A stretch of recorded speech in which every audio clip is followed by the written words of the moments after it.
The breaking news story we're currently tracking, the World Health Organization's probe into contaminated cough syrups, which have been linked to nearly 300 worldwide deaths so far, has flagged 20 such toxic medicines originating from two countries, India and Indonesia. The World Health Organization has informed NDTV that 7 India-made syrups have been flagged in a probe. In fact, Vedant joins us with the latest on this.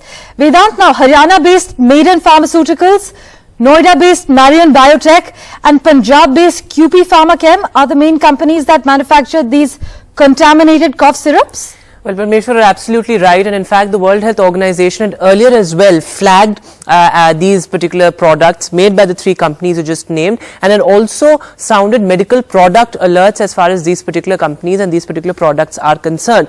But the new thing right now is basically that the World Health Organization has come up with a probe basically investigating those contaminated drugs that were linked to 300 deaths globally. Now this includes India-made as well as Indonesia-made drugs, and as far as India is concerned, there are 7 products, 7 cough syrups which are included, and these are manufactured by various pharmaceuticals. Now basically what the WHO says that these particular syrups were contaminated. Many of them included diethylene and ethylene glycol, which are basically toxic contaminants that led to the deaths of various people. Remember, in Uzbekistan 17 children died because of an India-made cough syrup, and if you talk about Gambia, there were 70 deaths that were linked to an India-made cough syrup as well. So of course that was the big concern there. But let us now talk about how India's drug regulation policy has evolved. So India in a sense has responded very swiftly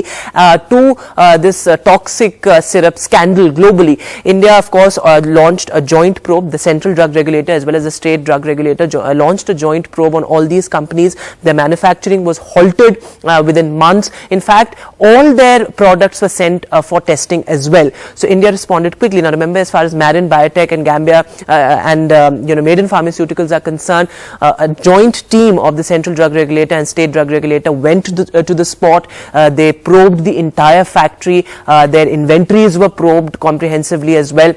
So India responded swiftly. And one last point which is very, very important is that the central drug regulator sources have now told us that health ministries moved to now put in place a mechanism, a central mechanism to test all drugs before exports. That is going to act as a corrective measure as far as this particular scandal, this probe report is concerned, because now all drugs will be tested centrally. They have to sort of pass certain parameters before they are sent for export. So this is the centre's new policy that will be in place. So all privately manufactured drugs will also be put through this central test. So of course this is important because India is, remember, the largest supplier of generic medicine globally. So this will of course enhance trust as far as Indian medicines are concerned, and in just 1 year India's policy has evolved to a great extent. Parmeshwar, back to you.